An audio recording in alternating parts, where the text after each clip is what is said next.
இயேசு கிறிஸ்துவின் நாமத்தினால் உங்களை வாழ்த்துக்கிறேன். இந்த பைபிளில் ரெண்டு காரியம் தொடக்கத்திலேருந்து லாஸ்ட் வரை இருக்கும். அது என்னன்னு பார்த்தீங்கன்னா, ஒன்று விசுவாசம், ஒன்று பயம்.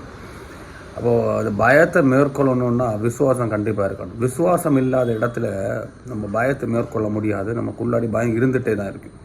அது என்ன பயம்னு பார்த்தீங்கன்னா, நம்ம கடந்த வாழ்க்கை, இருக்கிற வாழ்க்கை, இதனை காட்டிலும் ரொம்ப முக்கியமான ஒரு காரியம்னா நம்ம ஃப்யூச்சரை பற்றி உள்ள பயம் கண்டிப்பாக இருந்துகிட்டே இருக்கும். இதுக்கு அடித்தளம் என்னன்னா விசுவாசம் இல்லாமல் இருப்பது. இது எல்லா மனுஷர்களுக்கும் உள்ள ஒரு கான்செப்ட். அப்போ விசுவாசம் யார்கிட்ட இருக்கணும்னுள்ளது தான் ரொம்ப முக்கியம். நம்ம அநேக நாட்கள் மரித்து போகிற ஜனங்களுக்கு மத்தியில் மரித்து போகிற மனுஷனுக்கு மேலே நம்ம விசுவாசத்தை வைத்திருப்போம். அதை மரித்து போகிற மனுஷனுக்கு மேலே விசுவாசத்தை வைத்தா கண்டிப்பாக நமக்கு பயம் மாற போகிறது கிடையாது.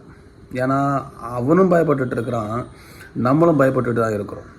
ஆனால் விசுவாசம் இயேசு கிறிஸ்துவுக்கு மேலே வைக்கிறதா இருந்தால், தேவனுக்கு மேலே வைக்கிறதா இருந்துச்சுன்னா நமக்கு பயம் கண்டிப்பாக இருக்காது. அப்போ நம்ம விசுவாசம் யாருக்கு மேலே வைக்கிறோன்னு சொல்கிறது ரொம்ப முக்கியம்.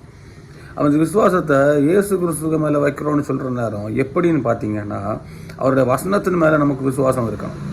இந்த வசனம் உண்மை உள்ளதுன்னு நான் நம்பணும். அப்போ இந்த வசனம் உண்மை உள்ளதுன்னு நான் நம்பணும்னா நான் வசனத்தோடு ஒன்றி போக பழகி கொள்ள வேண்டும். இந்த வசனத்தை படித்து தேவனே இந்த வசனத்தின் பிரகாரம் இப்படி இருக்கு, என்னுடைய வாழ்க்கையில் இந்த வசனம் நடக்குமா நடக்காதா உள்ள ஒரு காரியத்தை நம்ம தேவன்கிட்ட கேட்கலாம். எனக்கு இதை ப்ரூஃப் பண்ணி காட்டுங்க, இந்த வாழ்க்கையில் இந்த வசனத்தின் மூலியமாக எனக்கு வாழ்க்கையை மாற்றுவதற்கு ஒரு வழியை செய்து தாருங்கள். அந்த மாதிரி நம்ம கேட்குறதா இருந்துச்சுன்னா கண்டிப்பாக நம்ம வாழ்க்கையில் அந்த விசுவாசத்தில் நம்ம லைஃப்பை மேற்கொண்டு போயிட்டே இருப்போம். இதில் ஒரு வசனத்தை நான் சொல்கிறேன். மார்க்கு 4ஆம் அதிகாரம் 40வது வசனம். அவர் அவர்களை நோக்கி, ஏன் இப்படி பயப்பட்டீர்கள், ஏன் உங்களுக்கு விசுவாசம் இல்லாமற் போயிற்று என்றார். அப்போ இதில் தெளிவாக சொல்கிறாரு, ஏன் நீங்கள் பயப்பட்டீங்க, அந்த பயப்படுறதுக்கு காரணம் என்னன்னா, ஏன் உங்கள்கிட்ட விசுவாசம் இல்லாமற் போயிட்டு. இப்போ விசுவாசம் இல்லாமற் போகிற அனுபவத்தில் வர நேரம் கண்டிப்பாக நமக்கு முன்னாடி பயம் ஏறிக்கிட்டே இருக்குது. நம்ம வாழ்க்கையில் அநேக காரியங்கள் பயந்து கொண்டிருக்கிற அனுபவம் உண்டு. நாளை குறித்தும் அல்ல இன்னைக்கு உள்ள காரியத்தை குறித்து, இல்லைன்னா மரணத்தை குறித்து, இல்லைன்னா எனக்கு வாழ்க்கையை இல்லாட்டா நம்முடைய லைஃப், நம்முடைய இருதயமானது ஏதோ ஒன்றில் சின்ன பின்ன ஆகி ஒரு பயம் உள்ளாடி இருந்துகிட்டே இருக்கும், என்ன நடக்கும் என்பதை. இன்னும் சொல்ல போனால் நம்ம கண்களை கட்டி இருட்டில் விட்ட அனுபவத்தில் இருப்போம். அப்போ இப்பேற்பட்ட காரியங்களை மாற்றுறதற்கு நமக்கு முக்கியமான தேவையான காரியம் என்னென்னா விசுவாசம். இந்த விசுவாசம் எப்படி வரும்னு பார்த்தீங்கன்னா வசனத்தின் மூலியமாக தான் வரும். வசனம் இல்லாமல் விசுவாசம் நமக்கு கொண்டு வர முடியாது. வசனத்தில் இல்லாமல் நம்ம விசுவாசத்துக்குள்ளாடி கொண்டு வர முடியாது. விசுவாசம் நமக்குள்ளாடி வராது. சும்மா வெறும் வார்த்தையில் விசுவாசம் சொல்ல முடியாது. இயேசு கிறிஸ்துவை விசுவாசிக்கிறார்கள் அவர்கள் கெட்டுப்போன நித்திய ஜீவனை அடைவார்கள்னு சொல்லியிருக்கிறாங்க. அந்த விசுவாசம் நம்முடைய வாழ்க்கைக்கு நித்திய ஜீவனுக்கு கொண்டு போகிறதுக்கு ஏதுவாக இருக்கிறது.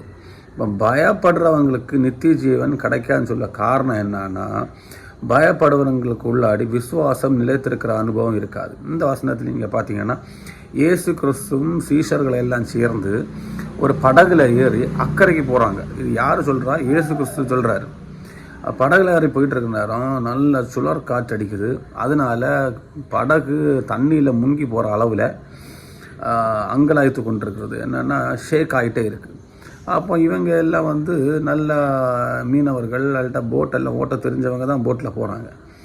இவங்களால் முடியாமல் போயிட்டு அப்போ இயேசு கிறிஸ்து என்ன பண்ணுறாரு, அந்த படகுலேருந்து தூங்கிட்டு இருக்கிறார். இப்போ ஓடி போய் தட்டி எழுப்புறாங்க, நாங்கள் மறிக்கிறது உங்களுக்கு கஷ்டமாக தெரியலையா?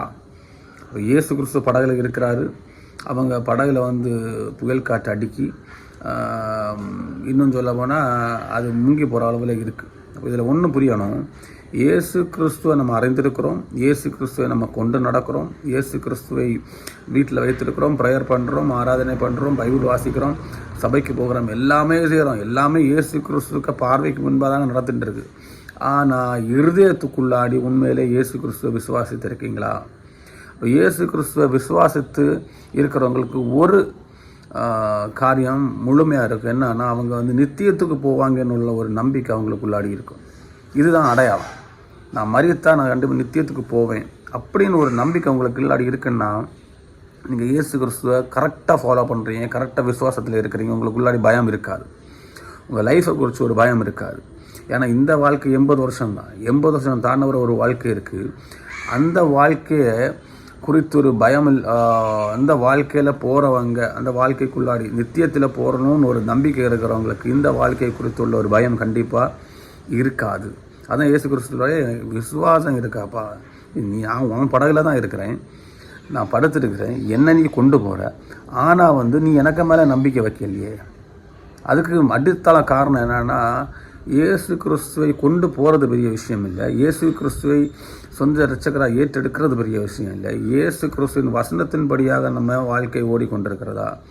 என்னை அவர் கைவிட மாட்டார், ஏன்னா அவர் இவ்வளோ காலங்கள் எனக்கு வேண்டி மரித்திருக்கிறார், இவ்வளோ காரியங்கள் செய்திருக்கிறாரு, இந்த உலகத்தை படைத்தவர் என்ன கூட இருக்கிறார், அதனால் நான் அசைக்கப்பட மாட்டேன்னு உள்ள விசுவாசம் உங்களுக்குள்ளாடி இருக்கா? இந்த மாதிரி விசுவாசம் நமக்குள்ளாடி இருந்துச்சுன்னா மட்டும்தான் நமக்கு என்ன பண்ண முடியும்?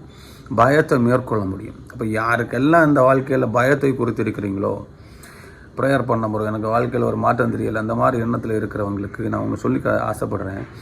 இந்த லைஃப் கஷ்டம்தான். இந்த லைஃப்பில் எல்லா காரியத்தையும் ஃபேஸ் பண்ணி தான் போகணும். எல்லாரும் எல்லா பிரச்சனைகளையும் ஃபேஸ் பண்ணி தான் போகிறாங்க. இந்த லைஃப்னு சொல்லி சில பிரச்சனைகள் இருக்குது. அது பரிசுத்தவான்களாக இருந்தாலும் சரி தான், எந்த மனுஷனாக இருந்தாலும் எல்லாரும் சுழற்காட்டில் சிக்கி, எல்லாரும் படகுல காற்றடிச்சு படகுல தண்ணி ஏறி அவன் கஷ்டப்பட்டு தான் இந்த லைஃப்பை கொண்டு போக முடியும். இதில் ஸ்பெஷல் என்னன்னா, இயேசு கிறிஸ்துவை கொண்டு போகிறவங்களும் இயேசு கிறிஸ்துவோடு யாத்திரை பண்ணுறவங்களுக்கு இந்த பிரச்சனை இருக்குது.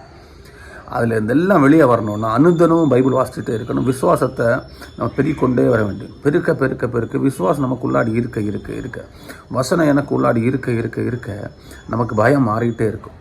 சில நாட்கள் கழிந்து போது நம்ம அக்கறை ஏற்றுவோம்ல, போட்டில் யாத்திரை பண்ணிவிட்டு இன்னொரு இடத்துக்கு போகிறோம். அந்த அக்கறை எத்தனை நேரம் நமக்கு ஆட்டோமேட்டிக் என்ன ஆகும்? நம்ம பிரச்சனைகளுக்கு எல்லாம் ஒரு முற்றுப்புள்ளி வர்றதற்கு வாய்ப்பாக இருக்கும். தேவன் அதற்கு நமக்கு என்ன பண்ணுவாராம்? உதவி செய்வார். அவர் ஒரே ஒரு காரியம் தான் கேட்பார், ஏன் பயப்பட்டீங்க? பயப்படுறதுக்கு காரணம் விசுவாசம் உங்கள்கிட்ட இல்லை. விசுவாசம் நம்மகிட்ட இருக்குன்னா நம்ம பயப்பட வேண்டிய தேவை கிடையாது. விசுவாசத்தில் வளர்றதற்கு தேவன் நமக்கு உதவி செய்வாராமே.